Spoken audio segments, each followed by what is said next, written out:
안녕하세요, 여러분. 굿모닝 행정을 진행하는 여러분의 영디 최영희입니다. 자, 22년 공무원 기출문제 지금 풀고 있고요. 오늘 수요일입니다.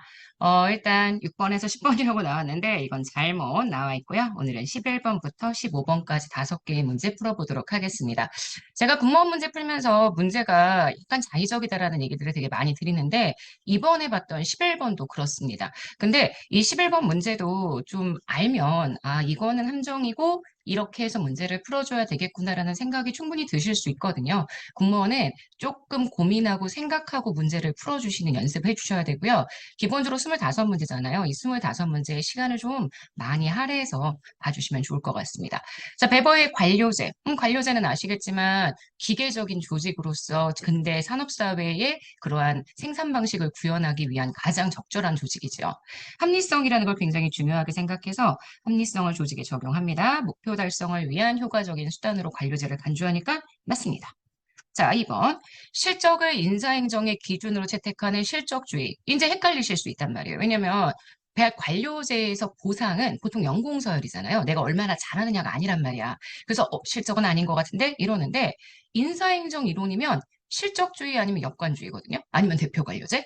당연히 베버의 관료제 역시 인사를 뽑을 때에는 균등한 임용, 지금 능력에 따른 균등한 임용이기 때문에 실적을 바탕으로 인사행정을 실시합니다. 그 사람을 뽑을 때 실적주의의 바탕을 두고 뽑습니다. 다만 그 안에 경력에 따른 보상을 하는 거죠. 그러니까 사람을 채용하거나 임용할 때 그리고 경력에 대한 그러니까 보상을 진행할 때 이걸 좀 구분해서 내용들을 봐주셔야 되고요. 이번 맞는 선지가 됩니다.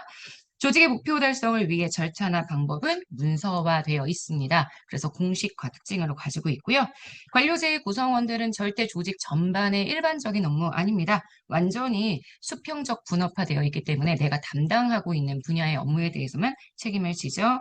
4번 X. 정답이 되는 건 그래서 4번 되는 것 보실 수 있습니다. 12번 들어가도록 할게요.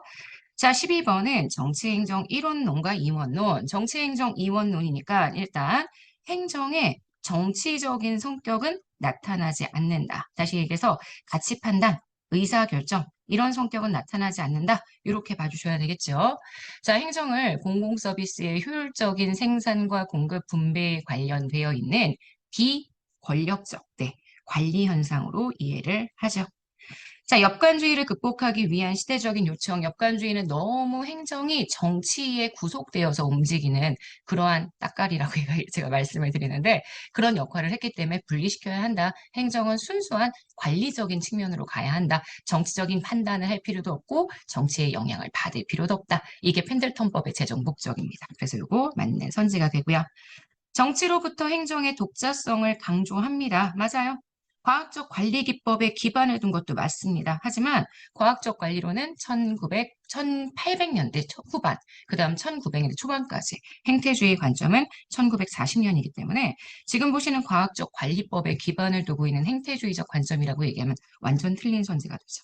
자, 그래서 3번 틀린 선지, 4번 행정국가화 등장, 행정의 능률성, 전문성이 강조가 되면서 행정개혁운동이 전개가 되었다. 그러니까 이런 것들이 좀 어려워하시고 제가 실제 이번에 모의고사 풀이할 때에도 이런 거 강조했는데 그래 행정국가 등장은 사실 1930년 뉴딜 정책부터 그래서 정치행정 1원론이 등장했던 시기 우리가 이렇게 표현할 수 있는데 여기서 얘기하는 행정국가는 행정부의 역할이 커지게 됐던 시기예요. 사실 행정이 관리적인 측면을 강조했었던 이유 중에 하나가 바로 행정이 너무 능률적이고 전문적이기 때문에 행정부의 역할이 커졌는데 더 이상 역관주의적인 그런 관료들로는 행정의 전문성을 감당하지 못할 때 그래서 여기서 얘기하는 행정국가 등장은 뉴딜 정책을 이야기하는 게 아니라 1800년대 후반에서 1900년대 초반 행정부의 역할이 점차 커졌던 시기를 설명하게 된다. 이렇게 보실 수 있습니다. 그래서 행정의 능률성과 전문성 강조되고 행정개혁운동 전개되고 그래서 맞는 의미로 보셔야 합니다. 참 문제가 그렇죠. 확실하게 틀린 거하고 확실하게 맞는 거하고 구분하는 게 되게 어렵습니다. 근데 일단 이렇게 출제가 되는 패턴은 여러분들이 조금 익숙하게 만들어 주셔야 돼요. 공무원이 어쩔 수 없이 가지고 있는 공무원 시험이 가지고 있는 특징 중에 하나인 것 같습니다. 자, 13번 들어갈게요. 공익에 대한 과정설 아시겠지만 공익의 과정설은 제가 늘 얘기하죠. 4익 플러스 4익 이퀄 공익. 그래서 공익을 인식 가능한 행동 결정자에 유용한 안내자 역할을 한다는 입장이다라고 이야기했는데 딱 봐도 틀린 표현. 왜냐하면 인식 가능한 행동 결정에 유용한 안내자라는 건 목민관이거든요. 그러니까 누군가가 앞에서 끌고 나간다는 거예요. 주도적인 역할을 해야 한다는 거죠.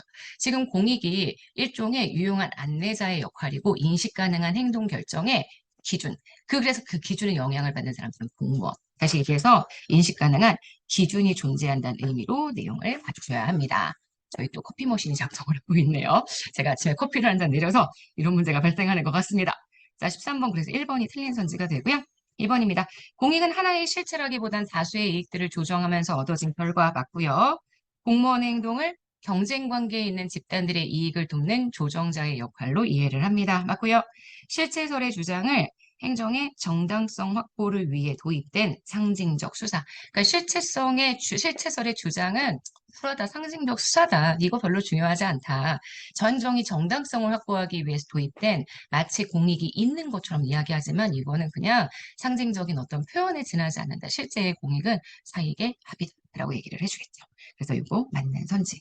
이것도 문제의 선지가 이것도 되게 추상적인 표현이고요. 지금 보시는 이 표현도 굉장히 추상적인 표현이어서 여러분들이 헷갈릴 수 있을 것 같습니다. 이런 표현들은 꼭 해설지의 표현들 저희 해설지 업로드 되어 있으니까 같이 꼭 읽어봐 주세요. 14번 들어가도록 하겠습니다. 자, 이거는 좀 문제 쉽네요. 다음 중 공무원의 부패를 방지하기 위한 가장 중요한 가치, 부패 방지라고 이야기한다면 당연히 책임성, 투명성, 이런 것들이 들어가겠네요. 공무원이 국민에 대한 책임을 지는 것, 그리고 공직에서 정보를 투명하게 공개해서 투명하게 절차가 이루어지도록 만드는 것. 14번의 정답은 4번이 됩니다. 자, 15번 갈게요. 요거는 이번에 지방직에도 출제가 되었었던 라이트 모형, 그 다음 로즈 모형, 로데스. 네, 발음을 이렇게 하고 있습니다. 이 두 가지의 모형 중심으로 봐주시면 되고요. 나머지 모형은 뭐 그렇게 의미 있게 봐주지 않으셔도 됩니다. 라이트 모형이 미국의 연방, 주 지방 정부 간의 관계에 주목을 하죠. 그래서 세퍼레이트 된 형태, 분리형, 중첩형, 그죠? 오버래핑 되어 있는 거. 그 다음 포함형, 인클루시브까지 세 가지의 형태 나타나는 거 맞고요. 그 다음 로즈의 모형, 로데스라고 얘기를 하더라고요. 로즈의 모형, 집권화에 대한 영국의 수직적인 중앙-지방 관계 하에 상호 의존적인 현상이 나타나는 것을 권력 의존 모형으로 설명을 했습니다.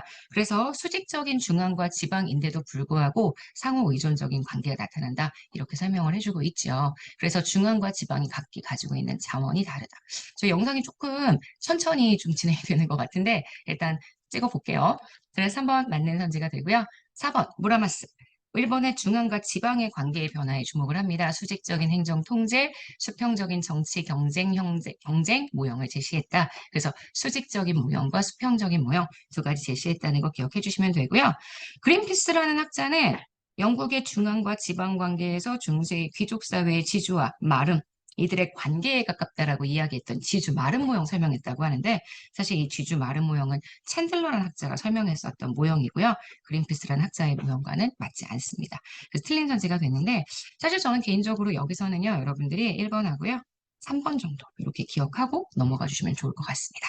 자, 15번에 2번이 틀린 선지가 되겠네요. 자, 여기까지 해서 우리 오늘 수요일 영상은 마무리하도록 하겠습니다. 시험이 이제 이틀밖에 남지 않았습니다, 여러분. 이틀, 3일, 네. 저희 영상도 이틀 진행하면 이제 끝인데요. 공무원 힘내서 잘 한번 해봅시다. 정말 여러분 잘하실 수 있을 테니까 마음 정말 안정되게 가지고 계시고요. 그래, 공무원 문제가 좀 지랄 맞아요. 지랄이란 표현 써도 괜찮죠? 유튜브니까.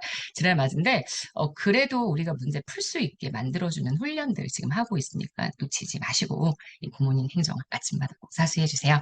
여러분, 오늘 하루도 정말 여러분 거예요. 내일 아침에 또 만날게요. 여러분, 안녕.